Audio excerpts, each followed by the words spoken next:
Welcome to the Miami Valley Veterans Museum.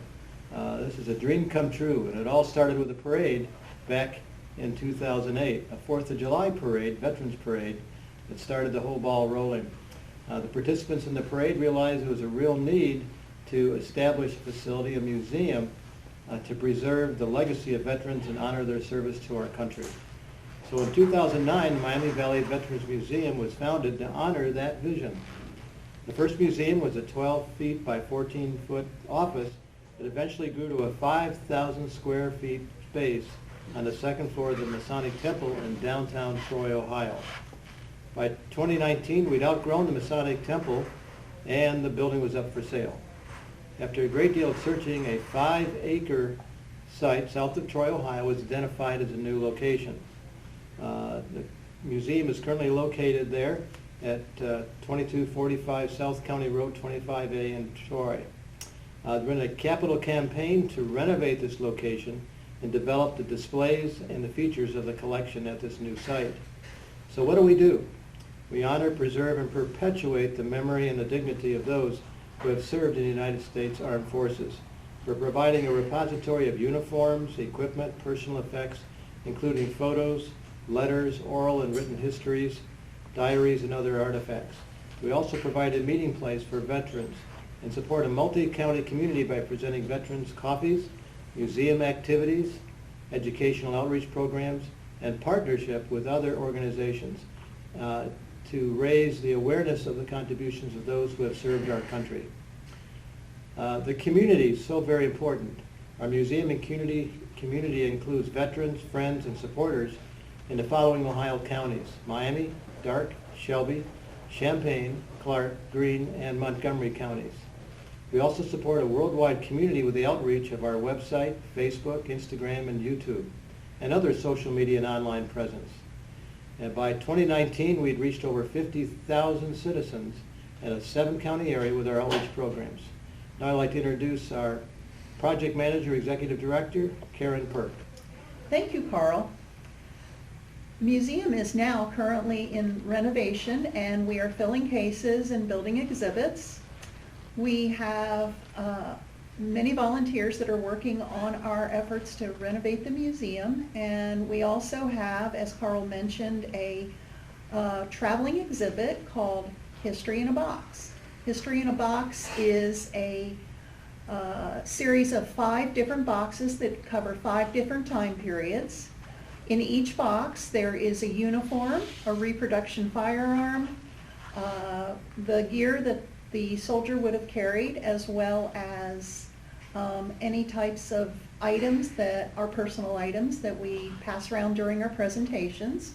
We have a historic interpreter that travels with every box, and they're very popular. We take them to schools, libraries, senior centers, as well as special events.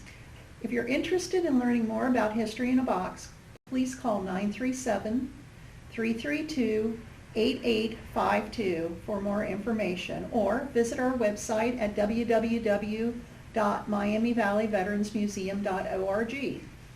I'd like to introduce now our president of the board of the Miami Valley Veterans Museum, Mr. David Jones. Thank you, Karen, for the introduction. My name is David Jones. I took over as president of the board in March. I got elected in February of 2020. I started in December of 2019 on a fundraising committee. Once I took over, I found out that the museum space at the Masonic Lodge was sold. So we had to look for another building as rapidly as possible, and it was already in discussion with Ron Irwin. They were in discussion with Ron Irwin to purchase a site here at, on 25A. Myself and Karen went into full speed ahead, went down and talked to Ron. Within about a 2-month period, we signed a land contract with them to take possession of this space as of July 1st. However, in June, we was already in here working on some of the renovations. We have a great group of volunteers. Everything here is done by volunteers. So we're keeping the costs down to a minimal. Of course, everything costs money. You know, nothing's free per se. So we always need help. If someone wants to contribute, they can always contribute to the Troy Foundation. We have accounts there for our capital campaign, or they can send a check directly to the museum at 2245 South County Road 25A in Troy, 45373 if you don't know the zip. We've pretty much renovated the front offices, front area of the car dealership. We have our cases, a lot of cases up here. We're going to have a gift shop, which you already have set up. The back area, we're going to have a Hall of Heroes. We're going to have a big display. We have a Higgins Boat that was on loan to us from the Adams family, and a few others. So we're really moving forward at a rapid pace. We're in the process right now of putting up steel beams for walls and doing electrical work by volunteers once again.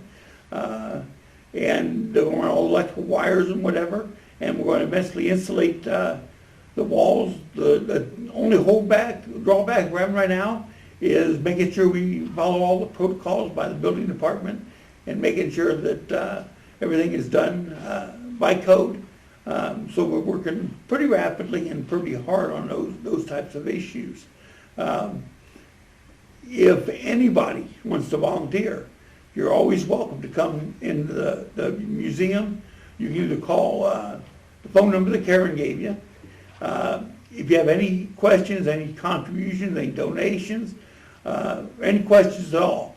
Now, our coffees that we hold the first Wednesday every month, unfortunately, because of the pandemic, has been postponed right now. We're hoping, we can't guarantee, we're hoping that we continue those as of March, but that's not sure yet whether we're going to be able to. We did apply for a bingo license through the state of Ohio, in the Attorney General's office, which we were approved, we accepted.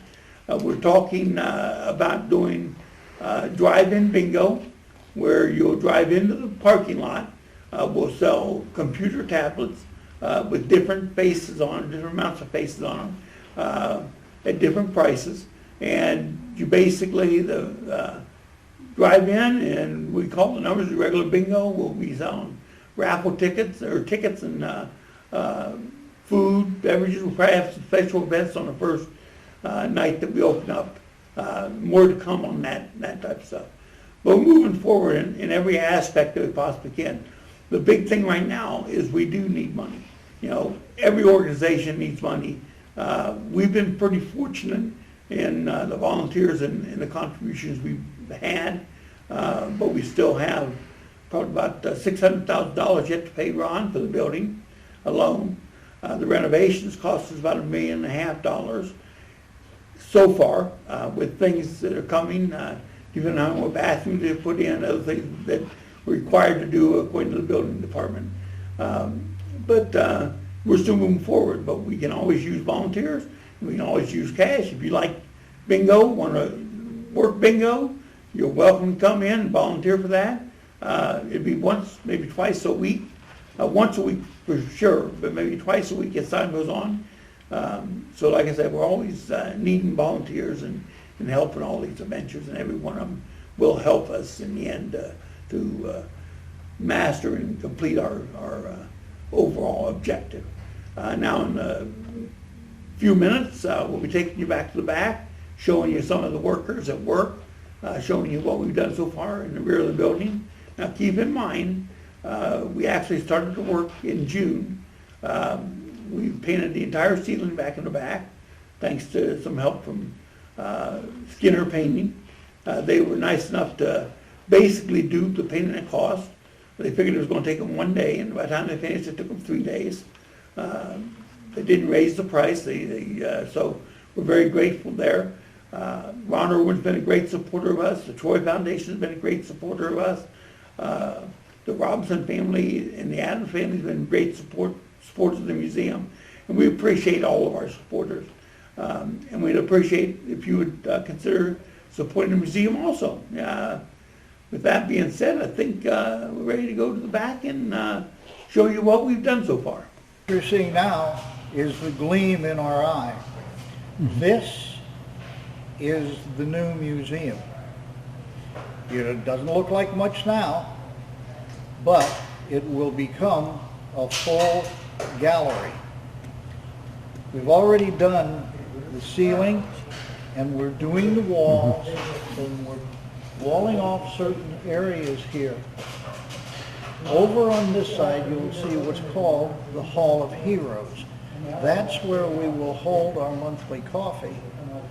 Every month, veterans come to the museum free of charge, serve coffee, donuts, sometimes a cooked breakfast, and get a chance to talk to each other and also be brought up to speed on what the community is doing in support of veterans. We'll have first responders in, for example, to talk about what they do. And we provide information that's of relevance to veterans, but mostly it's a gathering place where people can come who don't see each other very often, or they may see each other a lot. But they talk about their time in the military and what it meant to them. And a lot of times the dependents, the wives, the kids, now the grandkids come with them. And so we get a chance to interface with the veterans, show them what we're up to in the museum, get their stories, and also they are our best advisors as to what to display, how to display it, and all of that. We like to think of it as kind of the ultimate of interactivity. We have the stuff, we put the displays together, they tell us what was important to them, and that we can transmit through our displays and the other many activities that we do. We communicate that to the community. And that's our job, really. And so what you're seeing here is this work in progress. This will all be full of displays out here. And where now there are piles of boxes and there are people working on partitions and whatnot. What we can envision is we're planning all for each area where, for example, I'll use the one where we have a landing craft from World War II. A Higgins boat was used at Normandy, was used at Okinawa. It's something that is not only highly recognizable as an icon, but it is part of a very important story of the veterans, and that's what we're here to do. We're here to tell the story of the veterans and to enhance our own knowledge of that by listening. That's the purpose of the Hall of Heroes. That's the purpose of the coffee. And everything that we do is by and for the veterans. And the reason I say by is many of our volunteers are veterans. You don't have to be to volunteer at our museum. But in the museum, we use that as a catalyst to sort of focus on the story of the veteran, and not only that, but to engage the community in what is so important about veterans, their service, also how we can help make the lot of those who have served their country in a time of need, how we can make their life a little bit easier, and that's what we do. And also, as you can tell, we make a lot of racket doing it. It's great. What you're looking at is one of the jewels of our collection. It's called a Higgins Boat. Now, we do not own the Higgins Boat. We have it on loan to us for a year and probably long thereafter. It has a very interesting history. During World War II, the United States realized it would be engaging in amphibious warfare. It would be invading beaches, and they needed a small boat to do this. Mr. Higgins of New Orleans had developed a boat used by the oil rigging industry, shrimp fishermen and whatnot in New Orleans. He came to the government and said, I can build a boat that has a landing ramp that will drop so that the soldiers can get off of the boat and onto the beach without having to jump over the sides. Prior to the Higgins boat, that's how you had to get out of the landing boat if it was just for soldiers. This particular one, the Higgins boat, is also usable for small artillery pieces and vehicles. And it allowed you to get to the beach, drop that ramp, get off quickly. The real genius behind it was the mass production capability. At one point, the Higgins Boat Company out of New Orleans hired 23,000 plus people to build these. They were used in the amphibious operations in Europe, the invasion of Sicily, the most famous one, the D-Day landing, was also used in the invasion of Italy. And in the Pacific, it was used in all of the island campaigns. It's a very sturdy, substantial boat. One of the interesting things about it is the ramp. That ramp is made of steel, so that when that boat is coming in and the enemy is firing at it, the bullets are hitting solid steel. When it gets in close, the ramp drops and everybody gets off of it. The crew of the boat is 4. The commander of the boat, called the coxswain, took care of the general command, where the boat was supposed to be and when it was supposed to be there, and the approach to the beach. His second in command was called the engineer. There was also the front man who took care of the landing ramp, dropped it when it was necessary, and then there was the rear man who tended the engines powered by a diesel engine. The use of this boat changed the entire nature of warfare. It was done on such a mass production way. For example, at one point there were 15,800 and some people working for the Higgins Boat Company in New Orleans to make these. After the war, there was largely no use for them. Now, the Coast Guard used them for a while. There were peacetime uses, but by and large, the Higgins boat was discarded. It was a throwaway. Many were sold to Gulf fishermen, for example. Many were scrapped. And very few of them survived, particularly in the shape this one is in. And so we are very fortunate to have it in our museum. I know of only perhaps 5, 6 in museums in the country today, and there are a few in Europe as well, and there are some reconstructions and there are some partial reconstructions of it. But as you can see, it doesn't look like much. It's simple, utilitarian, gets the job done. And to those who engaged the enemy from that boat, it is an icon.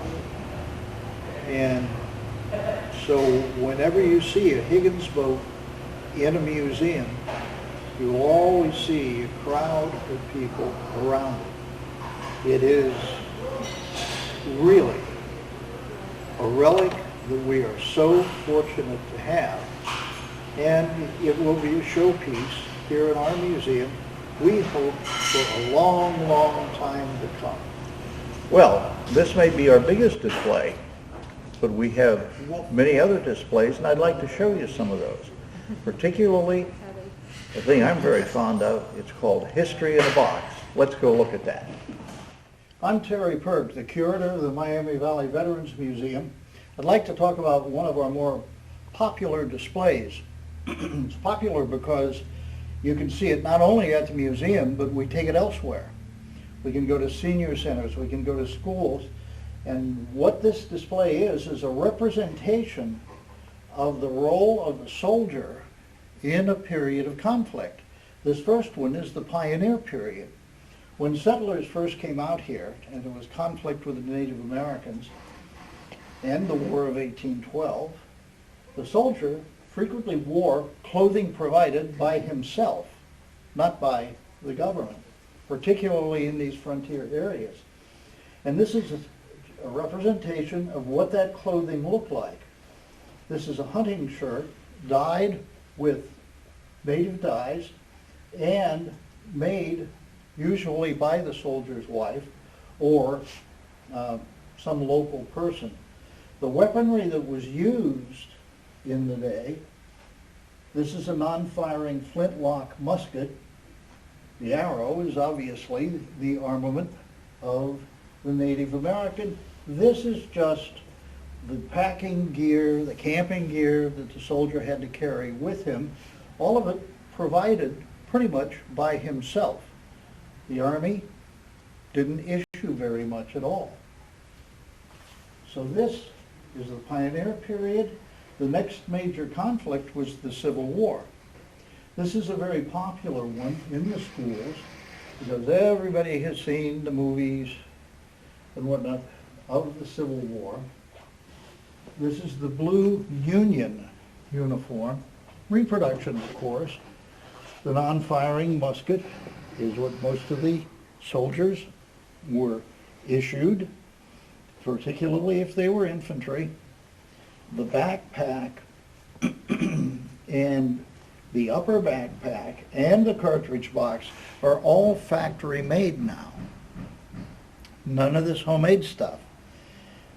And the badges that you see and the implements of the soldier, I always elaborate on these when we are in the location where we take it. And by the way, we haul the box in, just open it up, and we're ready to go. And we get a lot of questions about everything in here. And there's nothing to elicit questions better than just seeing the implement itself. After the Civil War, forget about the Spanish-American War of 1898. It only lasted 6 months, and very few people were involved in it, relatively speaking, and so you don't have the mass interest in it. Now in World War I, and this is all World War I equipment, whole different ballgame, total national involvement in that war. And what we like to show is the different uniforms for the branches of service, in this case, the Army and the Navy. Then we see changes in the equipment. A steel helmet, for example, thing unheard of in the Civil War. Decorative items wrapped around the bayonet, that is a bringback. This is old German. The bayonet, the rifle, and this thing called a portepee. The hand grenade, very important item for the war.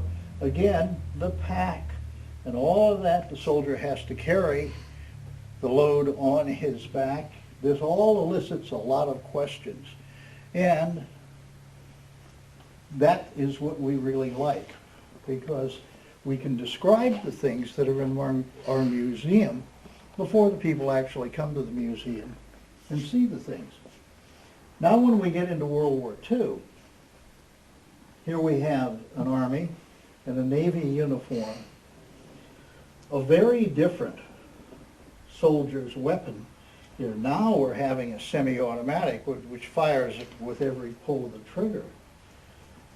The bullets encased in a small clip, again the bayonet, which also functions as a camp tool as well as a weapon, is again part of the issue. Now this is all U.S. The hand grenade, however, is a German hand grenade called a potato masher, and you can see why. The canteen, the socks, the shirt, the leggings, all from our collection, all tell the story of the soldier who served, and through seeing the objects, we get a lot of questions and can elaborate on the story of the soldier who becomes the veteran. Last but not least, History in a Box deals with the Vietnam War. What we see here is a change in the uniform. This was worn by soldiers and in some cases of Brown Water Navy, sailors as well. Some of the equipment is the same as World War II. The web belt, for example, the entrenching tool. The World War II GI would have recognized that. However, when you get into the weaponry, again, a non-firing replica here.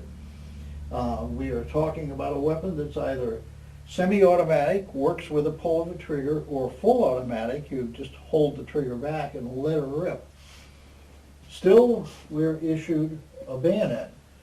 We also show, in this case, something of the enemies. That's called a punji stake. We're buried in the ground, and the GI, if he stepped on one and it went through his boot, would cause infections. Flashlight, compass, rations, canteen, haversack and butt pack.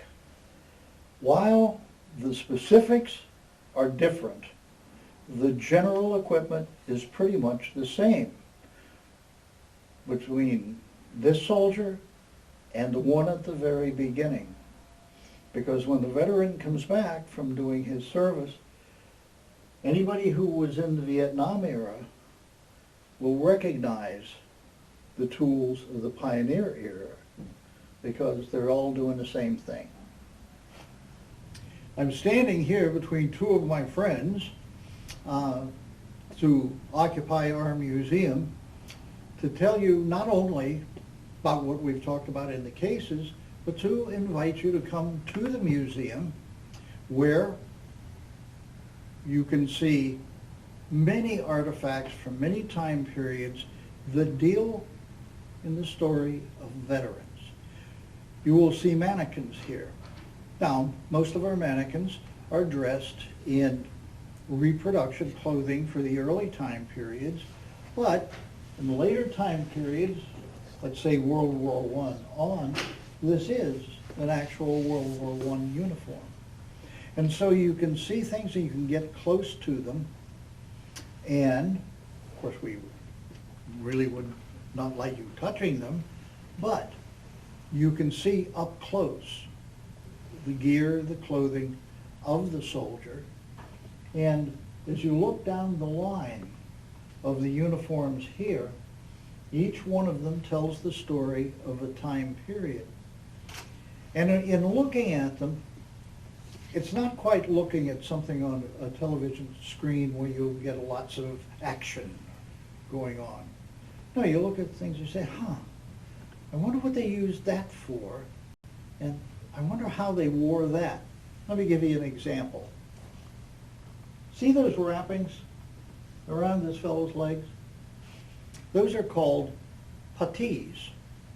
And every morning, the soldier, when he gets up, wraps those things around his leg, and you have to be careful and precise in how you do it.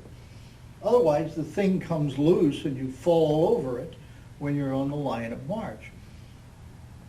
It is also, as a part of your dress, subject to inspection by your sergeant. When you're lined up, he looks at those, and if they're not done just right, his eagle eye will tell him that, and therefore he will make you realize why it's a good idea to do it the way you're supposed to.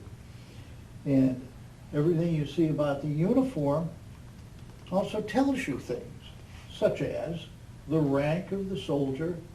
Sometimes the buttons that he has on the collar are kind of like identification badges.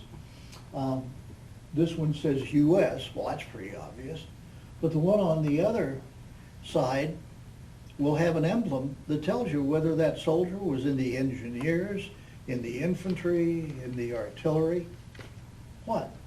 The rank tells you he's a corporal, and if you are a private, the rank under him tells you you better listen to this guy, or it could get unpleasant. The uniform itself gives you an idea of how in a different time period something that we would find very difficult to adapt to was just routine. People didn't know any better. They didn't know the wool was scratchy and uncomfortable and whatnot. Yeah, sure, they knew that, but so what? You know, it was just something you put up with. And the same thing is true with everything from the boots up to the helmet. It's all military. It all tells a story, and that's what our museum is about. It's telling that story of the soldier of the day. And those of us who are veterans can easily relate that to similar things that we went through. Each time period has its own set of circumstances and things that really need to be remembered and commemorated. That's what we do at the Miami Valley Veterans Museum.